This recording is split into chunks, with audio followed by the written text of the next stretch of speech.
All right, Jack Carr is the #1 New York Times best-selling author. He is the author of the Terminal List series. He is also a former Navy SEAL, and he's been digging into Israel and Hamas and the Middle East because he's researching a book that is coming out next year. And so I wanted to give him a chance to maybe share some of the things that he has learned to give us some perspective on why now, what does this mean? If Iran is involved, does that mean Russia is involved? What are we headed for? Welcome, Jack. How are you? Oh, it's great to be here. How are you doing, sir? I'm very good. I'm very good. I'm not even an enlisted man, so I'm certainly not, sir.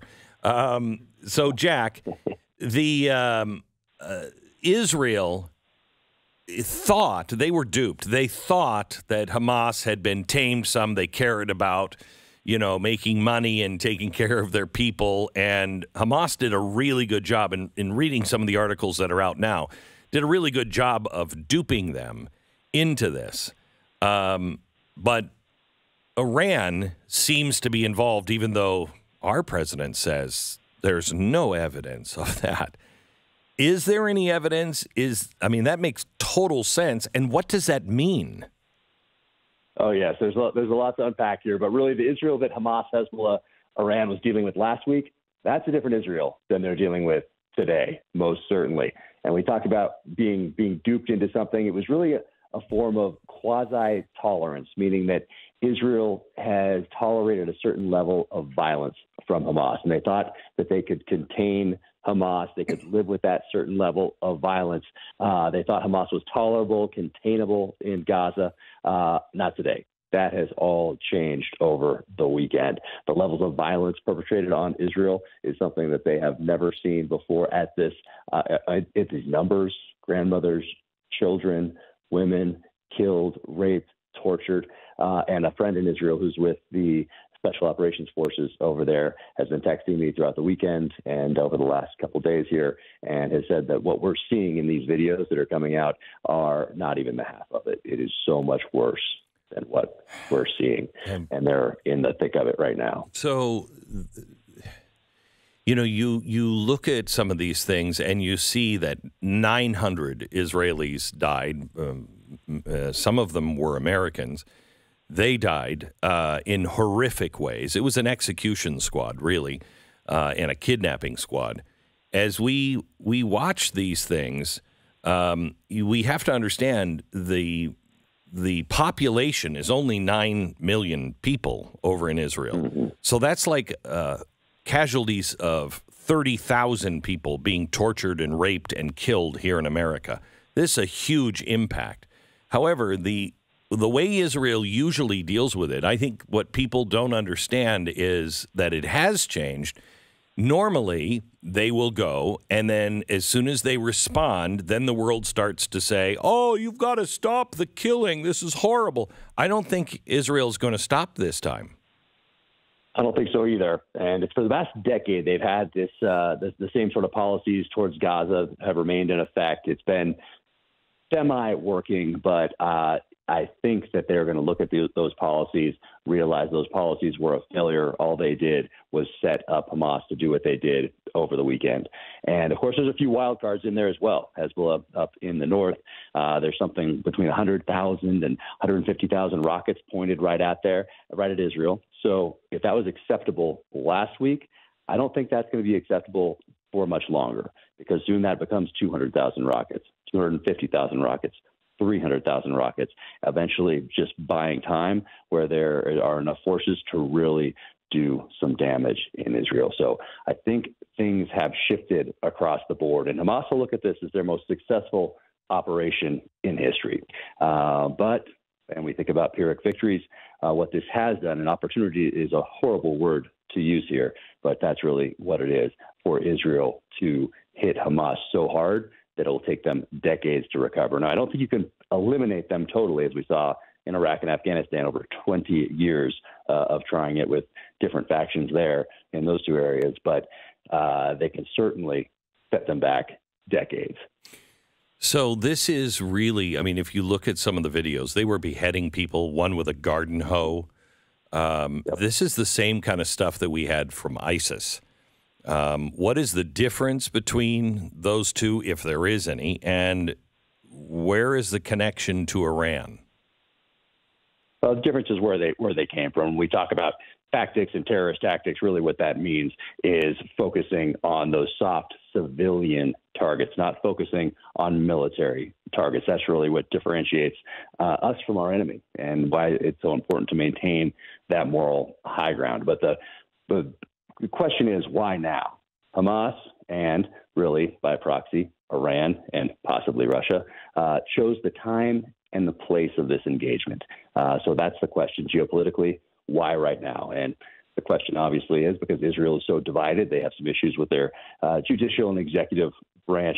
And so they're divided probably like never before. U.S. very weak. The world, Hamas, Israel, Iran, Russia saw our withdrawal from Afghanistan, see the billions of dollars going to the Ukraine, see the division here, see our leader in the White House.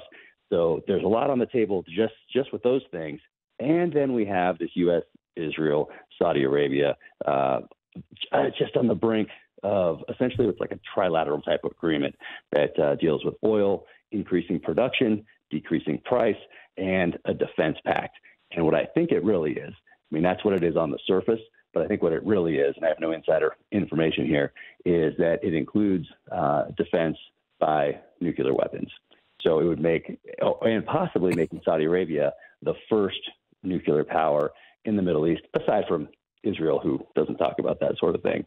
Because on the other side, you have Iran, Russia, and China. And China is Iran's largest trading partner. 2 years ago, they signed a 25-year strategic partnership. So it is in China's interest and Russia's interest to have Iran as the dominant nuclear power in the region.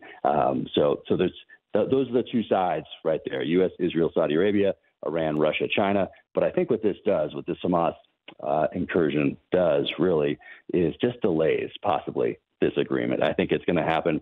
It just delays it. We'll see by how long. Where would they be getting the nuke? From the United States. Yeah. So after I talked about this last night on a news hit, and someone sent me an article from the Times of Israel in which Netanyahu actually says that that's a possibility on the table. I didn't know that before, but so that it was kind of nice to see that last night after I came off the air. But really, nuclear supremacy in the Middle East is what's on the table here. So we don't have a good relationship currently with the Kingdom of Saudi Arabia, or do we? Oh, I think it is. You never know what you're looking from the outside, but what's practically and logically what's happening behind closed doors there is that U.S., Israel, Saudi Arabia are going to lead the way with this trilateral agreement to really change the face of the Middle East going forward. So that's on the table, and of course, Iran doesn't want that. Of course, Russia doesn't want that. And of course, China doesn't want that because they're getting a lot of oil from Iran. If Iran was behind this, is Russia behind this? I think we can it's fairly safe to conclude that is a very strong possibility. And you can use Hamas, you can use Hezbollah, you can use these different proxy terrorist organizations and really manipulate them to get to what you want as a larger, more established power. So you almost, I was going to say you almost feel sorry that they're being manipulated like that, but that's the way of the world. So, Jack, as I've been thinking about this, I mean, Israel is one of our strongest allies, one of our best allies. They're the most like us in the Middle East, for sure. And the only ones that I think, would fight on the right side. The other side is barbaric and evil, I think. I hate to abandon Israel, but I also hate to get roped in to a war with Russia and Iran and possibly do the things they want us to do. Because I think, and you'd know better than I think they're doing to us what we did to the former Soviet Union. We're bankrupting them. We're dividing them from the inside. We're roping them into wars. and everybody knows we're on the brink of destruction here. What should we do to help the Israelis? Because I also feel strongly we need to help them. Right, and I don't think those, and I agree with your assessment, but the division seems to be coming. They don't need to do too much to divide us. A little prod here, a little comment there, but we're doing a pretty good of dividing ourselves and destroying ourselves from the inside, which is absolutely heartbreaking. So we, obviously, Bretton Accords at the end of World War II, we surprised the world by saying we were going to essentially defend trade routes around the world. That was going to be a benefit for all countries coming out of the Second World War. And we just moved a carrier battle group into the Med to send a very strong issue to Iran. So while our administration says that there's no evidence linking Iran to these attacks, we did move a carrier battle group into the Med to send a pretty clear message to Iran and in support of Israel. So that's something right there. But we do move carrier battle groups around the world quite frequently, obviously, from the end of World War II up to today. It's our major way we project our strength and really keep the world safe and protect trade. It's worked up to this point. But now we're kind of retreating from that. We don't have as many ships as we used to have. China is obviously building up their Navy. So things are shifting geopolitically in the world and as far as the military powers go. No doubt about that. How long will it take? Not exactly sure, but there is a shift going on right now. So what else can we do to support Israel? I'm not sure they're going to need too much from us, meaning we put a carrier battle group right there if things do escalate and Hezbollah does more in the north and something spills over into Iran, then perhaps. But gloves are off right now. Israel restraint is out the window. They've restrained themselves over the last at least decade towards Hamas, even towards Hezbollah. That restraint is now completely out the window. And Hamas really has thought, and other terrorist groups, insurgent groups, thought of Israel as an occupying nation, a colonial nation, for lack of a better term. And they looked to the past. They looked to the French in Algeria. They looked to the British in Kenya or India. But the difference is, and for some reason Hamas and other groups don't recognize this, the French had France to go back to. The British had Britain to go back to. Israel doesn't have anywhere to go. They're going to stand and fight. They have no other choice. In fact, their President Herzog, as he addressed the nation in the wake of the attacks, he concluded his remarks with something along the lines of, this time too, the state of Israel will win. We have no other choice. So the White House, we're talking to Jack Carr, said the president will struggle to help Israel replenish stockpiles of weapons and ammunition as it gears up for full-scale war against the Iranian-backed terrorists in the region. Congressional official told the Wall Street Journal that they expect Israel to request advanced U.S.-produced GBU-39 small-diameter bombs, small arms, ammunition, and 122-millimeter tank rounds, mortars, and more. The official said being able to supply Israel with enough Tamir interceptors to replenish their Iron Dome was most worrisome and the biggest problem the administration will face. How prepared are we? Or are we just giving everything away? Yeah, that's a great question, and one that our enemies are certainly asking and certainly watching. They're seeing untold billions go to Ukraine, along with arms and other places around the world, of course, as well, which begs the question, well, how able are we to defend ourselves in a one-front war, a two-front war, a three-front? And the answer to that, if you're looking from the outside, is that we're probably not as prepared as we were a decade ago, 2 decades ago, even 3, when we really drew down at the end of the Cold War. So the other side of this, though, is that we have experience at the tactical level. We've proven at the strategic level not to be so adept with senior level military leaders, politicians, even bureaucrats.